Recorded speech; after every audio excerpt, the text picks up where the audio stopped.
Good morning students, welcome to you online classes। Previous video में हम लोगों ने की फैक्टर्स देखे थे कॉन्स्टिट्यूशन के। 2 की फैक्टर्स देखे हुए थे और उनके बारे में पढ़ा था, जाना था। एक हमारा पार्लियामेंट किस तरीके से वर्क करती है, पार्लियामेंट रूल किस तरीके से करती है, और एक हम लोगों ने पढ़ा था फेडरलिज्म कि फेडरल जो स्टेट्स से वो किस तरीके से यूनिटी में कंट्री के साथ थे। अब हम लोग पढ़ेंगे सेपरेशन ऑफ पावर कि जो हमारी पावर्स हैं उनको कैसे हम लोग सेपरेट करते हैं, अलग अलग जगह हैं। तो now we start. Third point, separation of powers. According to the constitution there are 3 organ of government. These are the legislative, executive and judiciary. 3 organ part होता है, तो 3 organ है कॉन्स्टिट्यूशन के अकॉर्डिंग गवर्नमेंट के, लेजिस्लेटिव, एग्जीक्यूटिव और judiciary. The legislative refers to our elected representative. Legislative क्या होता है, ये हमारे जो हम लोग इलेक्ट करके रिप्रेजेंटेटिव ले जाते हैं, जैसे कि हम लोगों के सांसद, विधायक, ये सारी चीज़ें हम लोगों के द्वारा चुन के जो प्रतिनिधि जाते हैं उनको रिप्रेजेंट करती है, ये रिफ़र करती है, उन लोगों को बताती है। The executive is a smaller group of people who are responsible for implementing laws and running the government. और एग्जीक्यूटिव कुछ लोगों का स्मॉल ग्रुप होता है, उन लोगों का जो कि लॉ को इम्प्लीमेंट कराने के लिए रिस्पॉन्सिबल होते हैं। इम्प्लीमेंट मीन्स लागू कराना, एंड रनिंग द गवर्नमेंट, और गवर्नमेंट को चलाने के लिए रिस्पॉन्सिबल होते हैं। The judiciary of which you will read more in unit 3 of this book. और आप लोग जुडिशरी के बारे में ज़्यादा पढ़ेंगे इसी बुक की यूनिट 3 में। Refers to the system of court in the country, कि वो कोर्ट के सिस्टम, हमारे देश में कोर्ट के सिस्टम को किस तरीके से रिफ़र करती है। In order to prevent the misuse of powers by any one branch of government, the constitution says that each of these organ should exercise different powers. कोई भी आर्गन जो हमारा, कोई भी पार्ट गवर्नमेंट का अपनी पावर का मिसयूज़ ना कर पाए, इसको रोकने के लिए, टू प्रिवेंट मिसयूज़ को रोकने के लिए one branch of the government, एक ब्रांच अपनी, एक ब्रांच, कॉन्स्टिट्यूशन कहता है कि हर पार्ट को, मतलब एक ब्रांच जो है पावर के सेपरेशन के अकॉर्डिंग, एक ब्रांच दूसरे ब्रांच के कामों पे निगरानी करेगी, देख रेख करेगी, निरीक्षण बनाए रखेगी। The constitution says that each of these organ should exercise different power, मतलब अलग अलग पावर को यूज़ करेंगे और अलग अलग पावर को यूज़ करेंगे। Through this each organ act as a check on the other organ, और मतलब इसके थ्रू क्या करेंगे कि एक ऑर्गन जो है वो दूसरे ऑर्गन को चेक करेगा ऑफ गवर्नमेंट के, and this ensure the balance of power between all 3। ऐसे तीनों के बीच में बैलेंस बना रहेगा। जैसे कि हम लोगों के घर में होता है कि कई सारे मेंबर्स हैं, तो हम लोग क्या करते हैं कि कोई भी एक मेंबर गलत काम ना करने पाए, तो वो उसके ऊपर निगरानी करता हो। अगर तुम किसी के अपने भाई बहन के ऊपर निगरानी कर रहे हो, तो निश्चित वो भी तुम्हारे ऊपर निगरानी करता, तुरंत मौका ढूंढता है कि इसकी भी कंप्लेन हम कर सकें। तो ऐसा क्या होता है कि ना तुम गलत काम कर सकते हो और ना ही आपके बड़े भाई बहन या छोटे भाई बहन कर सकते हैं। तो वही चीज़ गवर्नमेंट में है कि 3 पार्ट हैं, उनके वर्क अलग अलग है, लेकिन फिर भी वो एक दूसरे पे कंट्रोल, उनको चेक करने का काम करते रहते हैं। उनके वर्क अलग अलग है, अलग अलग वर्क करेंगे, अलग अलग पावर का यूज़ करेंगे, बट वो अपने एक दूसरे को चेक करेंगे जिससे कि कोई भी एक दूसरे की अपनी अपनी पावर का मिसयूज़ ना कर सके। इधर एक पिक्चर दी हुई है, ऐसा लग रहा है जैसे कोई मीटिंग हो रही हो, लोग बातें कर रहे हो। यहाँ नीचे दिया है, देखिए किस चीज़ की पिक्चर है। Member of the constituent assembly fear that the executive might become too strong and ignore its responsibility to the legislature. Constitution assembly के जो मेंबर्स थे उनको ये डर था कि कहीं ऐसा ना हो जाए कि एग्जीक्यूटिव जो है हमारी, वो इतनी ज़्यादा स्ट्रॉन्ग ना हो जाए कि वो लेजिस्लेचर के प्रति जो अपनी रिस्पॉन्सिबिलिटी है इसको इग्नोर करने लगे। The assembly therefore included a number of provisions in the constitution to limit and control the action taken by the executive branch of government as a whole. The assembly, इसीलिए assembly ने therefore included a number of provision in the constitution, constitution में ऐसे कुछ provisions बनाए, ऐसे कुछ प्रावधान बनाए टू लिमिट एंड कंट्रोल, जिससे कि लिमिट और कंट्रोल किया जा सके action taken by the executive, मतलब जो काम गवर्नमेंट की एक ब्रांच एग्जीक्यूटिव जो है वो जो भी एक्शन ले उनको लिमिट और कंट्रोल किया जा सके।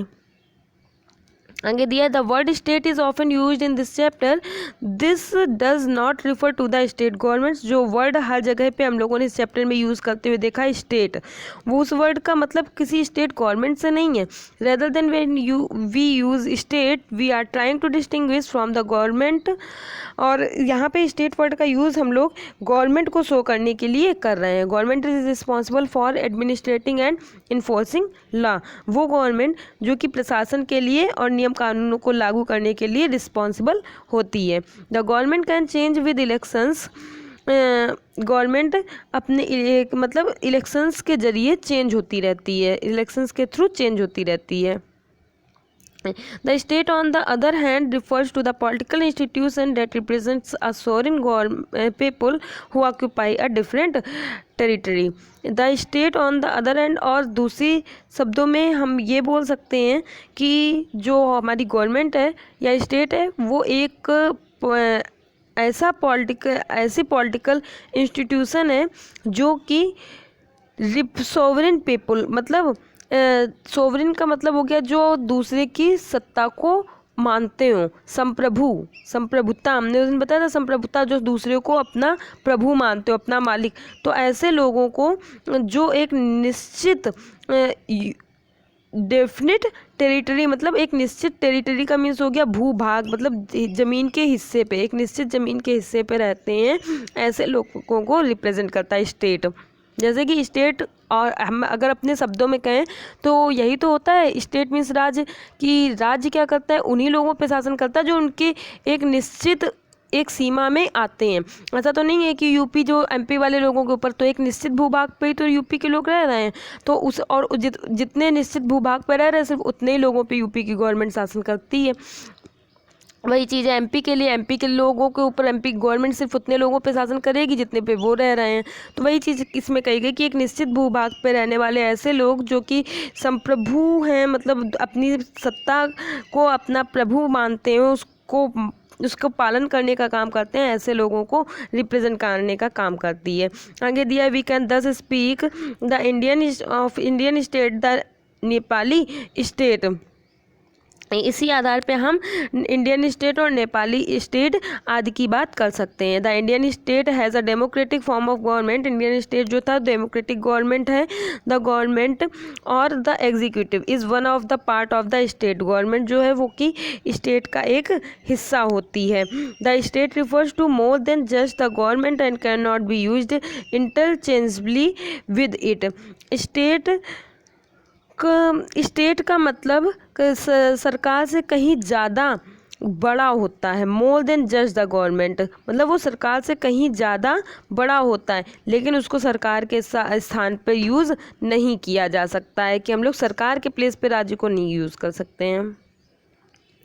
आगे देखिए साइड में पहले हम लोग पढ़ लेते हैं the fundamental rights in the Indian constitution include, कुछ फंडामेंटल राइट्स दिए जो इंडियन कॉन्स्टिट्यूशन में इंक्लूड है। क्या क्या है फंडामेंटल राइट्स? फर्स्ट है हमारा right to equality, the all person equal before the law, मतलब सभी लोग कानून की नज़र में समान है। This means that all person should shall be equally protected by the laws of the country. इसका मतलब हुआ कि सभी लोगों को, हमारी कंट्री में रहने वाले सभी लोगों को कंट्री के लॉज कानूनों के थ्रू प्रोटेक्शन मीन्स सुरक्षा मिली हुई है। It also state that no citizen can be discriminated against on the basis of their religion, caste and sex.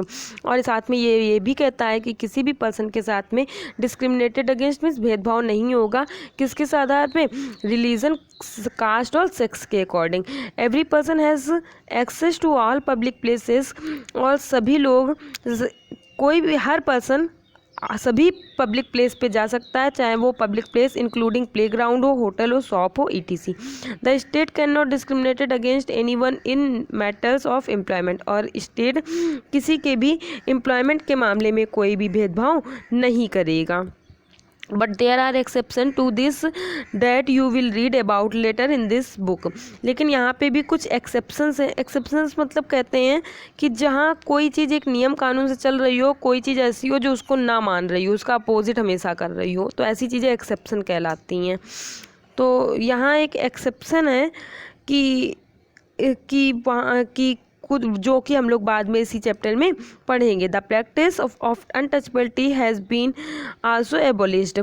और छुआछूत को हमारे यहाँ पे हटा दिया गया है, रोक लगा दी गई है, बैन लगा दिया गया है। सेकेंड पॉइंट है right to freedom. This includes the right to freedom of speech and expression.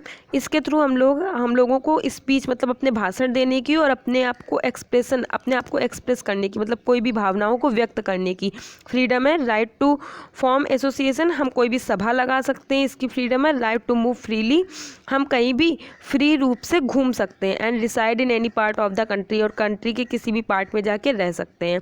The right to practise any profession, कोई भी प्रोफेशन, ऑक्यूपेशन और बिजनेस, कोई भी प्रोफेशन मीन्स व्यवसाय कर सकते हैं, पेशा, ऑक्यूपेशन पेशा या कारोबार डाल सकते हैं। ऐसा करने का हम लोगों को राइट है। Right against exploitation, exploitation means शोषण, तो शोषण के खिलाफ अधिकार है। The constitution prohibits human trafficking, मतलब ह्यूमन ट्रैफिकिंग मीन्स मानव व्यापार, जो लोगों का व्यापार किया जाता था, तो कॉन्स्टिट्यूशन ने रोक लगाई है मानव व्यापार पे। फोर्स्ड लेबर, जबरदस्ती किसी से काम कराने पे। एंड एम्प्लॉयमेंट ऑफ चिल्ड्रेन, बच्चों के काम करने पे। कैसे बच्चों के? अंडर 14 ईयर्स ऑफ एज, जो 14 ईयर्स की एज से कम के हैं। Right to freedom of religion, हमें रिलीजन की फ्रीडम है। कैसी फ्रीडम है? Religious freedom is provided to all citizens. Religion freedom जो है वो सारे सिटीजन्स को दी गई है। Every person has the right to practise, profess and propagate the religion of their choice, कि हर पर्सन अपनी इच्छा के अनुसार अपने धर्म को अपना सकता है, उसका प्रचार प्रसार कर सकता है।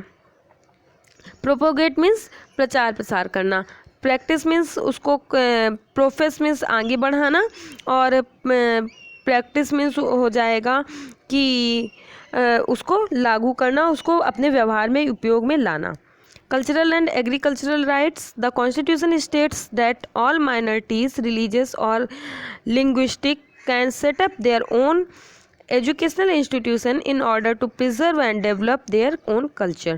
The constitution states that all minorities, constitution में ये कहा गया है कि जितने भी माइनॉरिटी पीपल्स हैं, या हम लोगों के रिलीजियस, धार्मिक, या और लिंग्विस्टिक बोलते भाषाई, मतलब जो भाषा के अकॉर्डिंग बना दिए जाते हैं क्षेत्र की, इसमें सिर्फ इसी भाषा के लोग हैं, भाषाई लोग हैं। Can set up their own educational, वो लोग अपने अपने एजुकेशनल इंस्टीट्यूट भी खोल सकते हैं। इन ऑर्डर टू प्रिजर्व, और उनको सुरक्षा दे सकते हैं। एंड डेवलप, और डेवलप कर सकते हैं अपनी ओन कल्चर को, अपने कल्चर को। ऐसा नहीं है कि इसका एग्जांपल हम दे सकते हैं, जैसे कि हम लोग राजस्थान है, वहाँ राजस्थानी बोली जाती है, गुजरात चले जाए गुजराती बोली जाती है।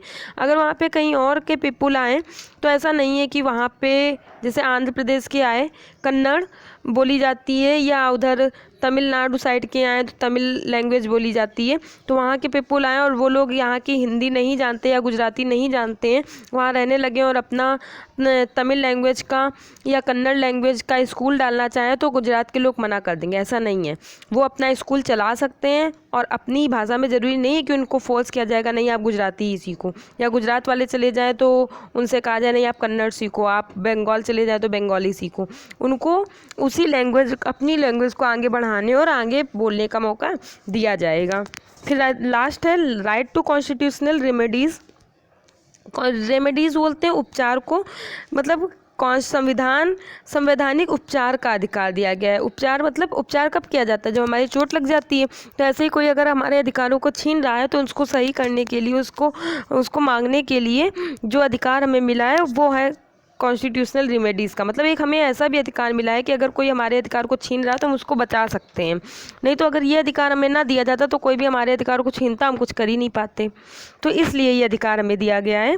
This allows citizen to move the court if they believe that any of their fundamental rights have been violated by the state।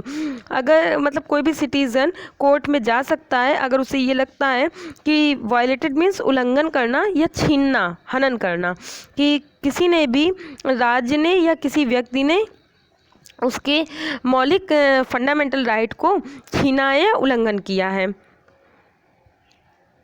आगे ये हम लोग देखते हैं फंडामेंटल राइट्स क्या क्या हैं। The section of fundamental rights has often been referred to as the conscience of the Indian constitution. Fundamental right वाला जो पार्ट है इंडियन कॉन्स्टिट्यूशन में, हम उसे इंडियन कॉन्स्टिट्यूशन की कंसाइन मीन्स आत्मा, अंतरात्मा को अंतरात्मा भी कहते हैं। Colonial rule had created a certain suspicion of the state in the minds of the nationalist and they wanted to ensure then a setup of written rights would guard against the misuse of state power in independent India। Colonial rule had created a certain suspension बोलते हैं संदेह, शक। तो colonial rule कौन सा था? अंग्रेजों वाला शासन, मतलब औपनिवेशिक शासन ने, कॉलोनियल रूल ने लोगों के दिमाग में state the mind of nationalist, मतलब नेशनलिस्ट जो राष्ट्र के आंदोलन में भाग लिए थे जिन लोगों ने, राष्ट्रवादी लोगों के दिमाग में ऐसा शक भर दिया, एक संदेह का भाव पैदा कर दिया। इसीलिए they wanted to ensure that, वो ये निश्चित करना चाहते थे, इंश्योर मीन्स निश्चित करना चाहते थे, that a set of written rights, कि ऐसे भी कुछ लिखित नियम बनाए जाएं, would guard against the misuse of state power, जिससे कि इंडिपेंडेंट इंडिया में किसी भी पावर का मिसयूज होने से रोका जा सके या फिर वो मिसयूज होने पर गार्ड का काम करें। गार्ड हम लोगों को बोलते हैं कि गार्ड जो होता है वो हम लोगों की सुरक्षा करता है। जैसे मोबाइल में हम लोग गार्ड लगाते हैं, उसी तरीके से वो क्या करता है, मोबाइल के गिरने पे उसके टूटने से स्क्रीन को बचाता है, वैसे गार्ड का काम कर सकें। दिया fundamental rights therefore protect citizen against the arbitrary and absolute exercise of power by the state. Fundamental rights जो हैं वो हमारी कंट्री के सिटीजन्स को राज्य की, आर्बिट्री मीन्स होता है मनमाना, और एब्सोल्यूट एक्सरसाइज ऑफ पावर मतलब निरंकुश शासन, तो ताकत का निरंकुश उपयोग। तो फंडामेंटल राइट्स सिटीजन्स को प्रोटेक्ट करते हैं किसके खिलाफ? राज्य के मनमाने शासन और उसके निरंकुशता से अपनी शक्ति के यूज से बचाते हैं। निरंकुशता मैंने बताया था कि राज्य जो है वो सिर्फ अपने लाभ के लिए सोच रहा है, जनता के लाभ के लिए सोच नहीं रहा, उसके साथ गलत व्यवहार कर रहा अपने लाभ के चक्कर में, तो ये होता है निरंकुश शासन। जैसे राजा हो, सिर्फ अपने बारे में सोच के अपनी जनता के साथ में गलत तरीके का व्यवहार करने लगे, तो वो निरंकुश शासन, अपनी ज़बरदस्ती चीज़ों को मनवाने लगे जनता से, वो निरंकुश राजा होता है। तो वही चीज़ है कि जनता अपने मनमाने फंडामेंटल राइट्स लोगों की सुरक्षा करते हैं राज्य के मनमाने शासन और उसकी निरंकुश पूर्ण शक्तियों के उपयोग से। The constitution does guarantees the rights of individual against the state as well as against other individuals. The constitution, और साथ ही में कॉन्स्टिट्यूशन ने हमें इस चीज़ की भी गारंटी दे रखी है कि द राइट्स ऑफ इंडिविजुअल, की कोई भी व्यक्ति, कोई भी राज्य और अन्य व्यक्तियों के समक्ष वो कॉन्स्टिट्यूशन हमारे अधिकारों की रक्षा करता है। मतलब guarantees the rights of individual, किसी भी इंडिविजुअल पर्सन के अधिकारों की रक्षा करता है, अगेंस्ट द स्टेट, राज्य के against, and as well as against other individual, किसी दूसरे भी इंडिविजुअल पर्सन से वो हमारे अधिकारों की रक्षा करता है। Moreover the various minority communities also express the need of constitution to include a right that would protect their groups. Moreover, उसके बाद भी moreover the various minority community, बहुत सारी अलग अलग माइनॉरिटी अल्पसंख्यक लोगों की जो कम्युनिटी हैं, आल्सो एक्सप्रेस्ड, वो ये चाहती हैं कि the need of the constitution में टू इंक्लूड राइट, कॉन्स्टिट्यूशन में ऐसे अधिकारों को शामिल करने की ज़रूरत है that would protect there group, जो कि उनके समूह की, ग्रुप की सुरक्षा कर सके। The constitution therefore also guarantees the rights of minorities against the majority. Constitution ने ऐसे भी अधिकार बनाए हैं जो कि अल्पसंख्यकों को बहुसंख्यक लोगों से बचाते हैं। As doctor Ambedkar said about these fundamental rights, इसीलिए डॉक्टर अम्बेडकर ने इन फंडामेंटल राइट्स के बारे में कहा है, their object is twofold, twofold means दोहरा, कि इनका दोहरा उद्देश्य है, किनका, फंडामेंटल राइट्स का। The first objective is that every citizen must be in position to call those rights. पहला ये है कि एवरी सिटीज़न, हर एक नागरिक ऐसी सिचुएशन में हो, ऐसी कंडीशन में हो कि वह अपने अधिकारों की दावेदारी कर सके, मतलब कॉल मीन्स दावा करना, क्या ये मेरा अधिकार है। एंड सेकेंडली दूसरा ये कि these rights must be binding upon every authority that has got the power to make laws, कि हर एक अधिकार जो है वो उस अथॉरिटी के ऊपर भी लागू होना चाहिए, उस संस्था के ऊपर भी लागू होना चाहिए, वो संस्था भी उस अधिकार को मानने के लिए, कानून को मानने के लिए मजबूर हो जो कि उस कानून को बना रही है। मतलब अगर हमने ये कानून बनाया है कि कोई भी किसी का मर्डर करेगा तो उसे जेल हो जाएगी या उसे फांसी हो जाएगी, तो ये जिसने कानून बनाया है उस पर्सन के ऊपर भी लागू होता है, ऐसा नहीं है कि उसने दूसरों के लिए बना दिया और उसके ऊपर लागू नहीं होगा। तो ये चीज़ कही गई है। In addition to fundamental rights the constitution also has the section called directive principle of state policy, और साथ ही में कॉन्स्टिट्यूशन में इसके अलावा एक सेक्शन और है जिसको हम लोग directive principle of state policy के नाम से जानते हैं, मतलब स्टेट राज्य के नीति निर्देशक तत्व। This section was designed by the member of constitution assembly, ये भी कॉन्स्टिट्यूशन असेंबली के मेंबर्स के थ्रू ही बनाया गया था, to ensure greater social and economic reforms and to serve as a guide to independent Indian state to institute laws and policies that help reduce the poverty of the masses. Assembly के to ensure, ये निश्चित करने के लिए greater social and economic reforms की वे बड़े पैमाने पे सामाजिक और इकोनॉमिक सुधार करेंगे, and serve as the guide, और मार्गदर्शक के रूप में सेवा करेंगे, to the independent Indian state, स्वतंत्र भारत के राज्य की, टू इंस्टीट्यूट लॉज, और ऐसे करने वाले ऐसे नियम और पॉलिसीज़ बनाएंगे जो कि रिड्यूस कर सके पॉवर्टी ऑफ मासेस, लोगों की गरीबी को। मतलब वो ये कह सकते हैं कि ऐसे राज्य बनाना चाहते थे जिसमें लोगों की गरीबी को दूर करने वाले कानून और पॉलिसी, मतलब लॉ और पॉलिसी बनाई जाए, और साथ ही में ये जो सिद्धांत हैं वो ऐसी गाइड का काम करें जो हमेशा से उनको सामने रखा जा सके। दिया है which fundamental rights will the following situation violate, आपको अब ये बताना है कि इसमें कौन कौन से फंडामेंटल राइट्स का वायलेशन हो रहा है, हनन हो रहा है या उनको छीना जा रहा है। If a 13-year-old child is working in a factory manufacturing carpet, कि अगर एक 13 ईयर्स का चाइल्ड कारपेट बनाने वाली फैक्ट्री में वर्क कर रहा है तो क्या यहाँ पे कोई फंडामेंटल राइट्स का छीना जा रहा है हमारा? हाँ, छीना जा रहा है। कौन सा? Right against exploitation. इसमें कहा गया था कि 14 ईयर्स से कम का बच्चा कोई भी वर्क नहीं करेगा कहीं पे, वही चीज़।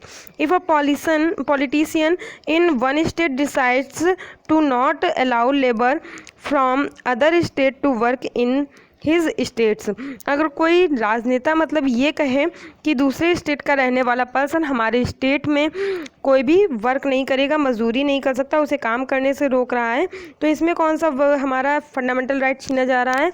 यहाँ पे छीना जा रहा है राइट टू फ्रीडम, स्वतंत्रता का। हमें स्वतंत्रता मिली है कि हम कहीं भी रह सकते हैं, कहीं भी काम कर सकते हैं।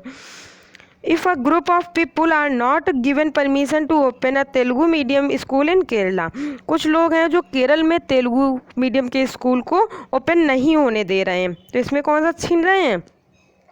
हमारा जो राइट था यहाँ पे हम लोगों ने पढ़ा था कौन सा? कल्चरल एंड एजुकेशनल राइट वाला, वो हमसे छीना जा रहा है। नेक्स्ट है if the government decide not to promote an officer of the arm force for being a women, अगर सरकार किसी भी सेना में काम करने वाली किसी अधिकारी को इसलिए प्रमोट नहीं कर रही है, आगे नहीं भेज रही है क्योंकि वो अधिकारी जो है वो फीमेल है, महिला है, वुमेन है, तो ये भी क्या है, ये भी उसका अधिकार छीना जा रहा है। ऐसा नहीं कर सकते, हम भेदभाव नहीं कर सकते हैं। आगे दिया है हमारा नेक्स्ट पॉइंट, नेक्स्ट जो है secularism. A secular state is one in which the state does not officially promote any one religion as the state religion, कि एक सेकुलर स्टेट वो स्टेट होता है जो किसी भी धर्म को अपने राष्ट्रीय धर्म के रूप में बढ़ावा नहीं देता, प्रमोट नहीं करता है। We will read more about this in following chapter, और इसके बारे में हम आगे इसी चैप्टर में डिटेल में पढ़ेंगे। Do you now understand the ways in which a countries history often determines the kind of constitution that a country adopt for itself. आपको ये समझना होगा, आप समझने लगे होंगे कि कभी कभी हमारी कंट्री की हिस्ट्री ये तय कर देती है कि हमारी कंट्री का कॉन्स्टिट्यूशन कैसा होगा, जो कि हम लोगों ने अडॉप्ट किया है। The Constitution plays a crucial role in laying out the ideals that we would like all citizens of the country to adhere to, including the representative that we elect to rule us. और साथ ही में उन idols को भी तय करने में अपना important role, crucial role means important role play करती है कॉन्स्टिट्यूशन। उन आइडल्स को तय करने में भी अपना क्रूशियल रोल प्ले करती है, जिनके ज़रिए हम अपने देश और रिप्रेजेंटेटिव के ज़रिए जिन्हें हम पूरा करना चाहते हैं, जिन आदर्शों को हम हमारे देश के नागरिक पूरा करना चाहते हैं, इंक्लूडिंग द रिप्रेजेंटेटिव इलेक्ट, और किसके साथ में, जो हमारे रिप्रेजेंटेटिव जिनको हमने इलेक्ट किया था शासन करने के लिए। Just like in game football, जैसे कि फुटबॉल के खेल में होता है, a change of consecutive rules will affect the game, कि अगर कोई भी नियम बदल दिया जाता है तो वो पूरे खेल को क्या कर देता है, अफेक्ट करता है। Indian Constitution has been amended over the years to reflect new concern of the policy। ऐसे ही हमारे इंडियन कॉन्स्टिट्यूशन में समय समय के आधार पे ओवर द ईयर्स, सवालों के बदलते समय के साथ reflect new concern of policy, काफ़ी नई नीतियाँ आ चुकी हैं। Often a major change in the constitution means a change in the fundamental nature of country. और अगर कॉन्स्टिट्यूशन में बहुत बड़ा चेंजमेंट होता है तो इसका मतलब है हमारी कंट्री का जो फंडामेंटल नेचर है, एक बुनियादी स्वरूप है, वो बदल दिया गया है। We saw this in the case of Nepal, जैसा कि हमने नेपाल के केस में देखा था।